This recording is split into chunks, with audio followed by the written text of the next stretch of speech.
Hello students, welcome to EPG Pathshala. I am Dr. Pratibha Anand, Principal from SP College of Pharmacy, Sonipat. Today we are going to discuss about a module, Advances in Ocular Drug Delivery, Part 1, under the paper Novel Drug Delivery System, Part 1. Now coming to the objectives, so I'll be discussing about the introduction, anatomy of Trans cornea, mechanism of action of drug transporters, and nanotechnology as a tool for delivery of drugs through transcornea with suitable examples. Now coming to the introduction of this module, drug delivery to the eye is made difficult by multiple barriers like tear film, cornea, and vitreous between the surface of the eye and the treatment site. So these barriers were difficult to surmount the purpose of drug delivery without causing toxicity. So using nanotechnology tools to control, manipulate and study delivery system, new approaches to delivering the drugs, genes and antigens that are effective and safe can be developed. Topical administration to the ocular surface would be the safest method for delivery because it is non-invasive and painless when compared to other delivery methods. However, there is only limited success using the topical delivery methods, especially for the gene therapy. Current thinking on the treatment of future enabled by nano delivery system and the identification of target specificity parameters that require deeper understanding to develop the successful topical delivery system for the intraocular drug delivery. It's the structure of the cornea.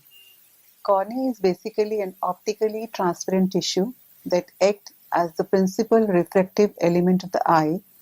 The cornea diameter is about 11.7 mm with a radius of curvature of the anterior surface of about 7.8 mm. The corneal thickness is 0.5 to 0.7 mm and it is thicker in the center than in the limbus portion. The cornea is composed of epithelium, Bowman's membrane, stroma, December membrane, and endothelium. The relative thickness of the corneal epithelium is 50 to 90 pm. Stroma and endothelium are about 0.1:1 is to 0.01. Usually the corneal epithelium is the main barrier of drug absorption into the eye. Compared to other epithelial tissues, intestinal, nasal, bronchial, and tracheal, corneal epithelium is relatively impermeable, but it is more permeable compared to the stratum corneum of the skin. The stratum corneum epithelium acts as a protective layer to invasion of foreign substances and also as a barrier to ion transport. The corneal epithelium consists of a basal layer of columnar cells, 2 to 3 layers of wing cells, and 1 or 2 outermost layers of squamous layers, which are polygonal in shape and with the superficial cells. The surface areas of superficial squamous cells of rabbit corneal epithelium at central, paracentral, and peripheral sites vary substantially. Cell divisions occur in the basal layer of epithelium and cellular differentiation occurs gradually as the cells move towards the corneal surface. In a healthy corneal epithelium, intercellular tight junctions completely surround the most superficial cells, but the intercellular spaces are wider between the wing cells and between the basal cells. This allows paracellular diffusion of large molecules like the horseradish peroxidase, though these layers of cell only. When the superficial cell layers of the epithelium in excised pigmented rabbit cornea were first devitalized, gradual formation of tight junctions between the epithelial cells was observed within 8 hours, and the complete reformation of the corneal epithelial barrier took place in 5 days following the removal of the corneal epithelium of pigmented rabbits. Perfusion studies have been done in an attempt to estimate the size range of intercellular space in the epithelium. Small hydrophilic molecules such as glycerol and polyethylene glycols 200 and 400 were able to penetrate through the intercellular spaces of corneal epithelium, but inulin and horseradish peroxidase are the molecules that were too large for paracellular penetration across the epithelium. Corneal and conjunctival permeability coefficients of hydrophilic P blockers with molecular weight about 300 but different partition behaviors, that is octanol buffer partition coefficients, varied from -0.62 to 0.93, suggested a paracellular penetration route into the eye. Another layer, that is the stroma, which is highly hydrophilic tissue containing mostly water. Human stroma is composed mainly of collagen fibrils with a uniform diameter of 25 to 35 nanometers, which run parallel to each other to form collagen bundles with varying widths and thickness. The regular arrangement of collagen fibrils in collagen bundles is important for normal visual acuity. The major cellular components of corneal stroma are the corneal fibroblast, that is keratocytes, which occupy 2 to 3% of the total volume of corneal stroma. Due to relatively open structure, drugs with a molecular size up to 5 lakh can diffuse in normal stroma. Only for the most lipophilic drugs is the hydrophilic corneal stroma a rate-limiting barrier of ocular absorption. This is not due to the physical barrier of stroma, but rather to slow the partitioning of lipophilic compounds from the lipoidal epithelium to the hydrophilic stroma. The corneal endothelium is responsible for maintaining the normal corneal hydration, and the corneal endothelium is a single layer of hexagonal cells covering the posterior surface of cornea. Junctional complexes between the endothelium cells were seen in the New Zealand white rabbits from 13 days after their birth.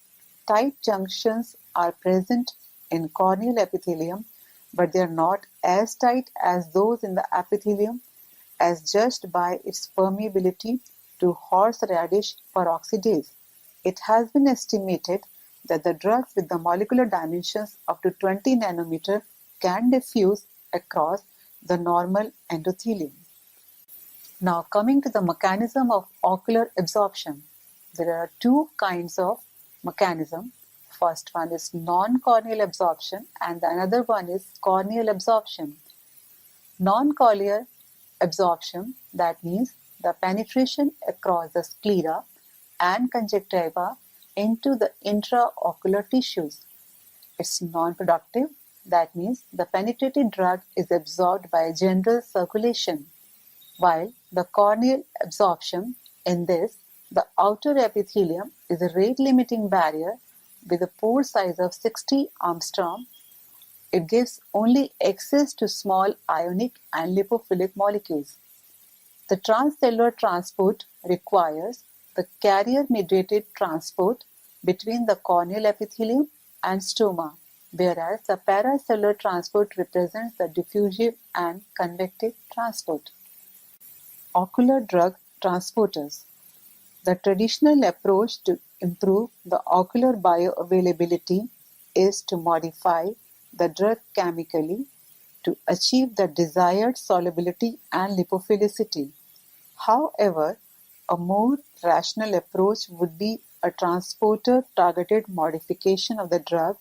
Transporters are membrane-bound proteins that play an important role in the active transport of nutrients across the biological membranes. These transporters are localized in the epithelia of the cornea, and they may be amenable to bind and transport specific targeted ligands attached to the drug moieties. Two types of transporters are of interest in ocular drug delivery, that is, efflux transporters and influx transporters. Efflux transporters. Efflux transporters belong to the ATP binding cassette superfamily. Efflux transporters lower the bioavailability by effluxing the molecules out of the cell membrane and cytoplasm.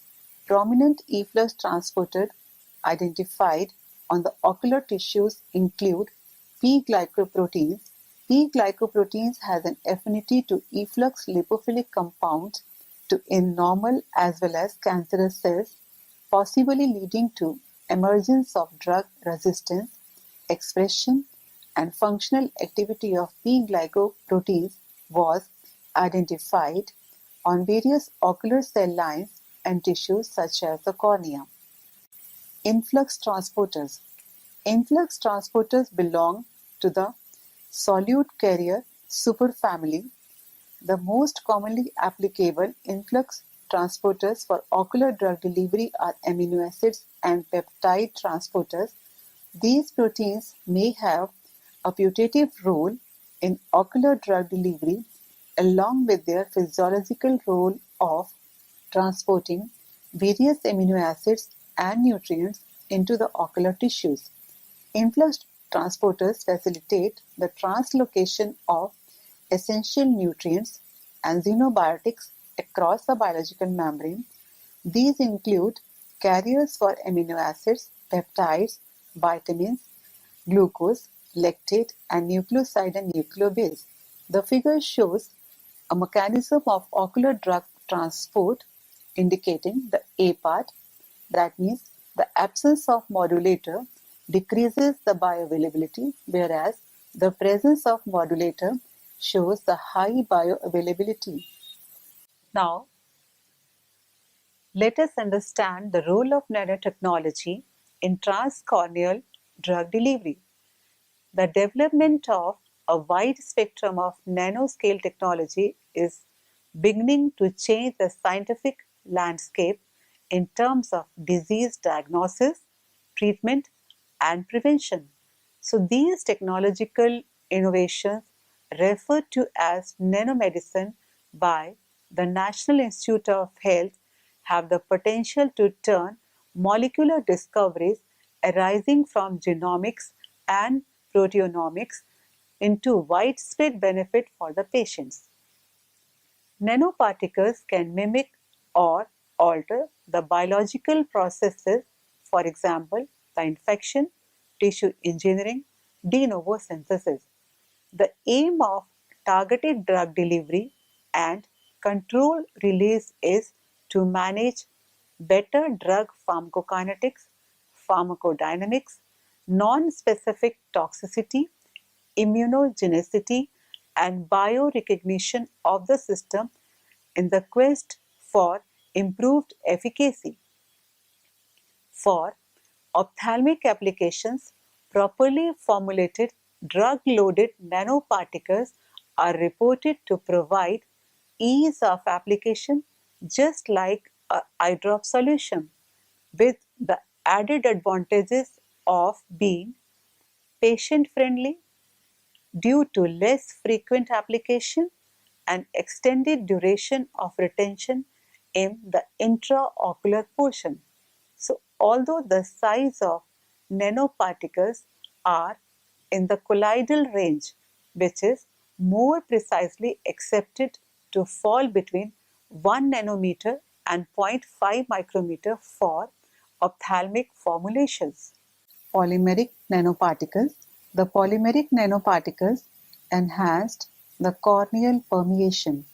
Different polymers can be used to fabricate polymeric nanoparticles such as biodegradable polymers like polylactides, polydiellactides, polylactic co-glycolic acid, E-caprolactone, polyacrylamide, polycyanoacrylate, and polymethyl methacrylate, and natural polymers like chitosan, gelatin, sodium alginate, albumin, and tamarind kernel polysaccharide can be used effectively for efficient drug delivery to the ocular tissues.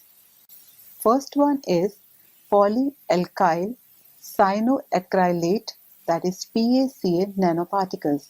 PACA nanoparticles possess properties of biodegradation and bioadhesion, making them of considerable interest as possible drug carriers for controlled ocular drug delivery and drug targeting. In a clinical study with Pilouplex, that is, the latex emulsion of pilocarpine hydrochloride, a lower level of the drug with less fluctuation compared to the corresponding control solution was observed on the third day of treatment. This study, involving 9 subjects, showed a reduction by 5.25 mm of mercury of the average diurnal intraocular pressure value when compared to the control. Only 1 out of 30 patients complained of a local sensitivity reaction with Pilouplex in the year-long study. Poly-E-caprolactone nanocapsules also showed good performance in increasing the ocular availability of drugs such as metoprolol and betaxolol while suppressing their systemic absorption. Second one is chitosan nanoparticles.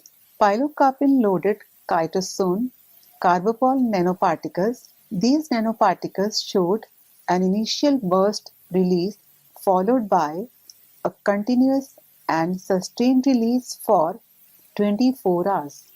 The in vivo mitotic study of developed nanoparticles in New Zealand albino rabbits exhibited the excellent extended meiosis effect of pilocarpine. Dorzolamide hydrochloride and timolol maleate loaded hyaluronic acid modified chitosome nanoparticles for the management of glaucoma were developed. Hyaluronic acid provides synergistic effects for mucoadhesion in association with chitosan. Now these chitosan nanoparticles and chitosan-loaded hyaluronic acid exhibited a significant reduction in intraocular level when compared to plain solution of the drug when administered in glaucomatous male albino rabbits. Next one is the development of bryomanidine tartrate loaded chitosan nanoparticles, that is BTCS-NPs, for controlled delivery of bryomanidine to the ocular membrane. Bryomanidine CS nanoparticles exhibited significantly higher reduction in intraocular pressure when compared to the marketed formulation, that is Alphagon, in a glaucomatous female New Zealand rabbits. Dre's eye test showed no redness or sign of irritation after instillation of brominidine tartrate nanoparticles. Furthermore, brominidine tartrate loaded chitosan nanoparticles exhibited initial burst release followed by a prolonged release of bromidine tartrate. Another one, betaxolol hydrochloride loaded chitosan nanoparticles for ocular delivery were prepared and were studied for their anti-glaucoma efficacy. In vivo pharmacodynamic study in dexamethasone-induced glaucoma model in male New Zealand albino rabbits showed that betaxolol hydrochloride-loaded chitosan nanoparticles exhibited gradual reduction of intraocular pressure reaching the peak value of 9.9 millimeter of mercury, which is equivalent to 36.39% reduction in intraocular pressure when it was compared with control at the end of 5 hours, which was significant when compared to the marketed formulation. Another example is preparation of pH-triggered polymeric nanoparticle in situ gel for ophthalmic delivery of acetazolamide by nanoprecipitation method, and carbapol 934P as a gelling agent was performed. The optimized formulation exhibited 3 to 3.5 folds higher permeation, that is 74.5 microgram per centimeter square area, than the eye drops, which was 20.08 microgram per centimeter square area, with prolonged precorneal residence time and significant decrease in intraocular pressure in comparison to the eye drops, and sustained drug release along with higher in vitro efficacy, safety, and patient compliance. Another one is Eudragit nanoparticles. Bryomanidine tartrate loaded Eudragit nanoparticles by double immersion solvent evaporation technique for the treatment of open angle glaucoma was prepared. The developed nanoparticles were subjected to in vivo intraocular pressure lowering efficacy studies by administering aqueous dispersion of nanoparticles into the lower cul-de-sac of glaucomatous rabbits. The selected nanoparticles upon in vivo ocular irritability and tolerability tests showed well tolerated with no signs of irritation. The nanoparticles formulations showed reduction in the elevated intraocular pressure in rabbits in glaucoma for a longer period of time. Selected nanoparticles exhibited 7 folds higher area under the curve value when compared to the eye drop preparations. Another example is poly-D-L-lactide co-glycolide nanoparticles.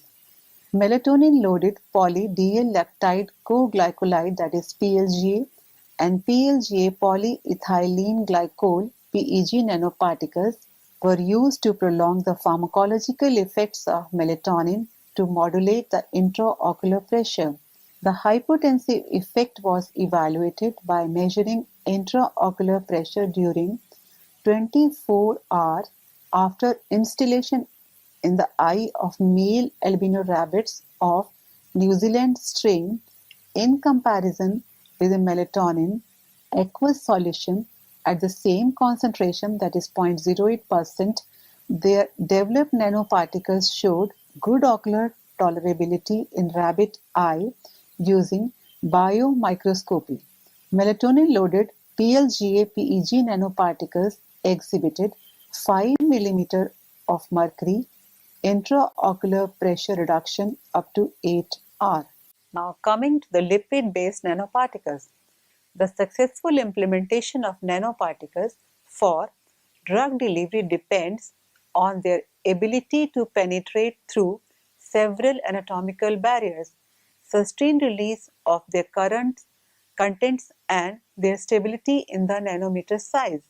However, the scarcity of safe polymer with regulatory approval and their high cost have limited the widespread application of nanoparticles to the clinical medicine. To overcome These limitations of polymeric nanoparticles, lipids, have been put forward as an alternative carrier, particularly for lipophilic pharmaceuticals. So these lipophilic pharmaceuticals are known as solid lipid nanoparticles, that is SLNs, nanostructured lipid carriers, NLCs, which are attracting wide attention of formulation worldwide. Now coming to the solid lipid nanoparticles. Solid lipid nanoparticles SLNs, which were introduced in 1991, are used as alternative carrier system to the traditional colloidal carriers for the treatment of glaucoma, such as emulsions, liposomes, and polymeric micro and nanoparticles. So these solid lipid nanoparticles indicate lipids which are used in the manufacturing of nanoparticles are solid at room temperature and also at body temperature. They are a three new generation of submicron sized lipid emulsions where the lipid or the oil has been substituted by a solid lipid. Solid lipid nanoparticles offer unique properties such as small size, large surface area, high drug loading, and the interaction of phases at the interface, and are attractive for their potential to improve the performance of pharmaceuticals, nutraceuticals, and other materials. Now coming to the nanostructured lipid carriers. Nanostructured lipid carriers were introduced to overcome the potential difficulties with solid lipid nanoparticles. The goal was to increase the drug loading and prevent drug expulsion. So this could be visualized in three ways. In the first model, specially different lipids like glycerides composed of different fatty acids are mixed, and the use of specially different lipids lead to larger distances between the fatty acid chains of glycerides and general imperfections in the crystal, thus provides more room for accommodation of guest molecule. The highest drug load could be achieved by mixing solids, lipids with small amount of liquid lipid, that is oils, and development and evaluated methazolamide MTZ loaded solid lipid nanoparticle modified with low molecular weight chitosan for the treatment of glaucoma. In vitro release profile of methazolamide from chitosan solid lipid nanoparticles, methazolamide exhibited prolonged release pattern. Chitosan solid lipid nanoparticle, methazolamide exhibited excellent permeation in excised New Zealand albino rabbit cornea. In vivo studies revealed that chitosan solid lipid nanoparticle methazolamide exhibited a significant higher intraocular pressure lowering effect, that is 245.75 millimeter of mercury, compared to both solid lipid nanoparticles methazolamide, which was 126.74 millimeter of mercury, and the commercial product brinzolamide eye drops, that is absorbed, indicated 171.17 and 16.45 millimeter of mercury. Chitosan solid lipid nanoparticles methazolamide showed no ocular irritancy sign to the Draize method and after the histological examination. Development of methazolamide loaded phosphate CAP nanoparticles for local delivery of methazolamide to the eye in vitro release study of methazolamide-loaded CAP nanoparticles exhibited release as diffusion controlled from CAP, that is methazolamide-loaded phosphate nanoparticles exhibited a release as diffusion control from CAP NPs over a period of 4 hours.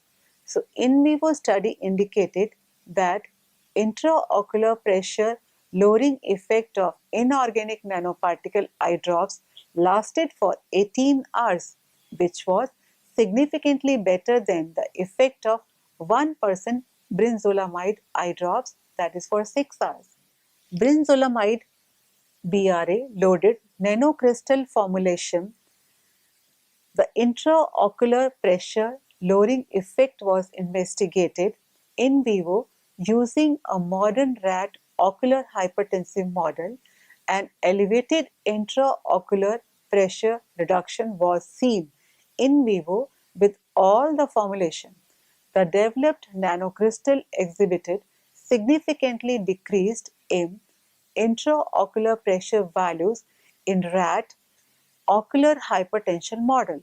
Furthermore, all the formulations showed advantageous dissolution and absorption behavior. Melatonin, that is MEL, loaded cationic solid lipid nanoparticles, the ocular hypotensive effect was evaluated by measuring the intraocular pressure during 24th hour in male albino rabbits of New Zealand strain. The melatonin-loaded solid lipid nanoparticles exhibited a significant intraocular pressure reduction in the rabbit eye.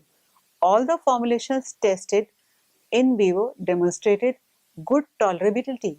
So the nano carrier containing stearic acid was the most effective in terms of intraocular pressure reduction, and the maximum intraocular pressure reduction was minus 7 millimeter of mercury, and its effect lasted approximately 24 hours.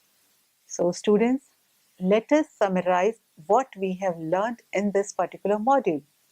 Though the drug delivery through the eye is difficult due to multiple barriers like cornea, vitreous humor, but the nanotechnology is a novel approach for ocular drug delivery to provide better pharmacokinetics and better pharmacodynamics. Thank you.